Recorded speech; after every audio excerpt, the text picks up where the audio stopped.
This is 2023's Your Place or Mine. Warning, spoilers ahead. We open up in Los Angeles in 2003, and Debbie and Peter are making out on the couch as their late house guests leave them in a rather erotic setting. After their friends leave, Debbie and Peter transfer their steamy moment to the bedroom. It's clear that these two have a lot in common. Flash forward 20 years, and Debbie wakes up to Peter on his birthday, but it becomes clear that this is just a phone call when Peter says good morning to his guest in bed. The two friends continue their morning routine as they talk to each other on the phone non-stop, and Debbie talks about plans for visiting Peter's place, and they wonder if they have any limitations between them. They've slept together, wake up to each other 20 years later, and talk about having nasty parties in each other's bedrooms. I don't think there are any limits anymore. Debbie is sure that she won't meet anyone since her heart is as hard as a rock. Just then, Debbie's son, Jack, comes out for breakfast, and Debbie expresses that she's worried about leaving him alone while she visits Peter.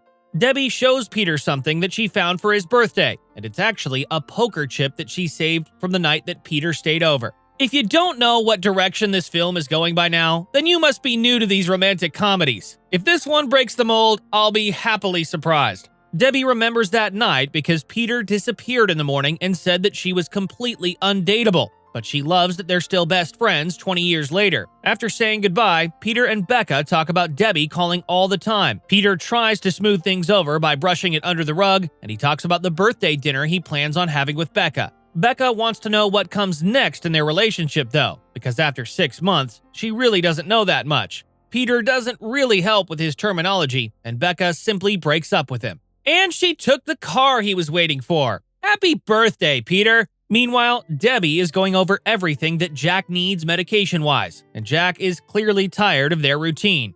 Peter and Debbie go about their business in their own cities, and eventually, Debbie and Jack make it to the school where Debbie embarrasses Jack some more. Debbie and Alicia take a walk and talk about Debbie's trip to New York. Alicia hopes that Debbie finds a man while she's in New York, but Debbie assures her that it's not part of the plan. Once home, Scarlett comes over to practice for her audition, and Debbie goes over everything that she's supposed to do about Jack's allergies while she's out of town. Meanwhile, Peter's birthday is not going well because his potential partners literally break up with him the same way that Becca did, but in a business sense. Same words and all. I think they might be onto something. That night, Scarlett shows up to tell Debbie that she got the part, but now she's not going to be able to stay with Jack. Debbie texts Peter to say that she's not going to be able to come to New York, but Peter FaceTimes Debbie to tell her that he's going to switch places with her so he can watch Jack for her. Debbie isn't sure about letting Peter go through all the hassle, but he says that it's the least that he can do since she's been such a good friend to him. The next day, Debbie says her goodbyes and goes on her way to New York. And when Peter shows up in Debbie's town, he catches up with Alicia at the school. After picking up Jack at school, Peter notices the bully eyeballing Jack, and he tries to help Jack through this. Peter finds out that he's not being told everything by Debbie, and Jack isn't allowed to play any sports. He's too small for hockey, he's allergic to the grass at baseball, and he's allergic to the gym. Is that a thing? When Peter and Jack get home, Peter meets Zen, and he finds out that Debbie really doesn't tell him everything. Debbie calls Peter to go over all the post-it notes that she left to guide Peter through the week, but Peter tells her to take a breath and take everything in. Debbie finally makes it to Peter's apartment, and she's blown away by the style and view. Debbie loves the apartment, but she thinks that the way Peter lives alone is just sad. Back at Jack's house, Jack tries to tell Peter that he has homework to do, but Peter thinks that they should do something together since this is his first night. Peter is absolutely shocked by all of the rules Debbie has for Jack, but he's even more surprised that Debbie told Jack that he's bad with women. Back in New York, Debbie is really having trouble with the apartment, but luckily, Minka shows up to help. Actually, Minka is an ex of Peter's, but she loves Debbie and is definitely planning to hang out with her now. Later, Debbie calls to check in, and she asks what happened between Peter and Minka. That conversation pretty much goes nowhere, and Peter goes about the rest of the night going through Debbie's post-it notes. Peter isn't off to a great start with Jack, though, seeing how he let him skip homework and watched Alien. The kid is super sheltered, and that's the first movie you pick? Jack is now tainted. Love that movie, though. Once the evening is done, Peter and Debbie lay down in bed reading each other's bedside book, and it's almost as if they're sharing the same bed. In the morning, Peter goes over all of Jack's allergies, and he's definitely way behind schedule. To make up for it, Peter takes Jack out for breakfast, and he tells him that he's there to help him redefine himself without his mother's influence. Peter tells Jack to offer some people luxury box tickets to an NHL game, and he thinks that this will help him win over his old friends. That probably would have worked on me in middle school too. I'm not shallow, I'm an opportunist. Back in New York, Debbie goes to her first class, and she finds out just how old school she is compared to everyone else. After class, Debbie agrees to go out for drinks with Minka, but she stops when she overhears a literature class. That evening, Jack takes his bully friends to the luxury box to hang out, but he ends up getting ignored by them while they hang out with each other. Peter assures him that they'll eventually talk to him, and he tries to pep him up. After time, he realizes that the other kids aren't going to hang out with Jack, and he tries to intervene himself. Back in New York, Minka and Debbie go out for drinks, and they run into Debbie's favorite editor, Theo. Debbie impresses him by naming every book he's ever published, and by the end of the night, Theo asks for Debbie's number. Minka has to help her seal the deal, but by the time they leave, the night is a success. Debbie and Minka head back to Peter's apartment, and Minka tells Debbie that Peter actually wrote a novel in secret. You can tell Peter is a sad, lonely person because he hides it in the oven. You only do that when you know you wouldn't accidentally turn it on. Debbie is amazed that he wrote a novel and never told her, but she knows that this was his dream before moving to New York. Back in LA, Jack is upset about how the night went, and no matter how much Peter tries to put a positive spin on things, it doesn't work. That night, Debbie calls Peter from the bathtub, and it turns out that they're both in the bathtub.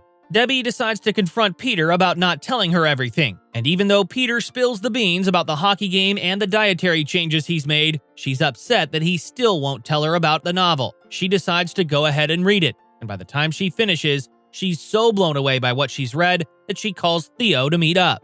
Debbie actually manages to pitch Peter's novel to Theo while still matchmaking unintentionally, and Minka is just as amazed as I am at this point. If Peter and Debbie don't end up together, I'll be surprised, but Theo definitely seems like a good match. Minka points out that she's going to have to eventually tell Peter. The next day, Peter tries to bond with Jack a little more, and while he does actually mean to be heartwarming, it's very awkward. Peter believes that the best option for Jack is to get on the hockey team that his bully friends are on. When Peter drops Jack off at school, he's surprised to get a goodbye hug, and Alicia thinks that he's going a little too big. Back in New York, Debbie and Minka get to Theo's office, and when they arrive, Theo agrees that Peter's novel is special. Theo wants to meet Peter as soon as possible, but now that means Debbie has to tell Peter. Nope, never mind. Minka manages to talk Debbie into skipping the part where she has to tell Peter, and Debbie agrees to dinner with Theo. Back in LA, Peter gets Jack onto the team, but he seems to forget that Debbie didn't want Jack on the team because he was so frail.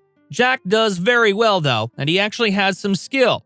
When they get home, Jack tries to get a little personal with Peter, and he tells him that he wouldn't be the worst dad if he ever wanted to have kids. That's probably the biggest compliment Peter has ever gotten. After Jack decides to go do homework, Peter sits down to have a drink with Zen, and the two of them bond over temporary parenting and plans. That is, until Zen mentions that he's Debbie's part-time lover, whatever that is. Peter really thought that Zen was just showing up to tend to Debbie's outdoor garden and not the indoor one. In New York, Debbie goes to meet Theo for dinner to talk about Peter's book, and things seem all business for the majority of their outing. When they get back to Peter's lobby, the two of them have a very awkward goodbye that doesn't turn into a so long. The two of them end up going up to Peter's place, and they pop open a bottle of champagne. One thing leads to another, and Debbie continues having a great night. Peter isn't having such a good night, though, because he's fuming about Zen. It doesn't end there, though. Apparently, Debbie activated the home camera, and now Peter sees that she's getting it on with Theo. Because that's definitely what you want to see when you start realizing that you have feelings towards your best friend. Peter calls Alicia over to watch Jack, and he heads to a local bar to meet up with Vanessa from 20 years ago. She's amazed that Peter came back to town to watch Debbie's child, but he's more focused on finding out more about her. He gets a text from Debbie about how she's been trying to get a hold of him for quite a while, but Peter decides to bail on Vanessa to go home to complain to Alicia instead. While talking to Alicia, Peter opens up finally about what happened right after sleeping with Debbie 20 years ago. And it turns out that he didn't pursue her because he saw her with another guy at the theater a few days later. Peter admits that he left LA after he found out that she was pregnant, but Alicia thinks that he should tell Debbie everything that he just told her. Classic rom-com scenario. But Tig Notaro makes everything funnier, so it's worth it right now. In the morning, Debbie realizes that she's late for her final, and she rushes to the campus to try and finish her course. Back in LA, Peter and Jack have a pretty good routine going on, and everything seems to be going quite well. After her test, Debbie tries to call Peter to thank him again, but she leaves him a message about how her week was so amazing thanks to him. Debbie goes back to Peter's place to give it a nice homey feeling, and she eventually gets a call from Theo. He tells her that he has a proposal for her, and he asks her out for drinks that night again. Minka thinks that this is a big deal, but Debbie is worried about not hearing from Peter or Jack. While looking around the apartment, Debbie finds another envelope, and she somehow has the self-control not to open it. I would have ripped that open immediately. Back in LA, Peter takes Jack to the hockey tryout, and Jack wants to know if Peter would ever plan on staying to be a part of things. In New York, Debbie did end up opening the envelope, and she finds out that he kept every memento they ever had. Minka immediately realizes that Peter is in love with Debbie, and she thinks that Debbie is in love with him too. Minka tries to point out that she should just take a chance, but Debbie points out that she never takes chances. Later, Debbie pulls up old pictures of her and Peter, and she really starts feeling a certain way. She remembers back to their one night together, and it all starts to make sense to her. Meanwhile, Peter watches as Jack does his hockey tryout, and Debbie meets Theo for drinks. Theo tells her that he got her a position as an editor at a different company, but he thinks that they should see what they have together as well. I like you, Theo, but back off. Peter is over here hyping up middle school hockey tryouts, and that takes a lot. Oh no, Jack is down. This took a turn. After Jack gets hurt, Peter immediately calls Debbie, and she loses it when she finds out that Jack is in the hospital. Peter lets Jack talk to Debbie on the phone, and even though she's upset, Jack tells her that this has been the best week of his life. Even though he says all these things, Debbie doesn't want Peter there when she gets back. She tells him to leave and to have Alicia stay with Jack instead. Debbie says her goodbyes to Theo, and she rushes to the airport while ignoring Peter. When she lands in LA, Peter happens to end up leaving at the same time, but they decide to hash things out in front of everyone. After saying some pretty harsh things to one another, Debbie starts to have a change of heart, and she confronts Peter about how he never told her how he really felt. Peter admits that he's scared of telling her how he really feels, but he finally tells her that he's in love with her. Called it! But points to Peter for going for that kiss instead of standing there in awkward silence forever. Within 15 minutes, the two of them end up being very close, and 6 months later, Jack comes home to his happy family, and everyone is living their dream. If you're missing the old-school feel-good rom-coms and you're tired of rewatching the old ones, this one follows the same formula very well. Give it a shot. Thank you for watching, and I hope you enjoyed the video. Don't forget to like and subscribe for more like this one. Comment what you think I should watch next, and I'll see you in the next video.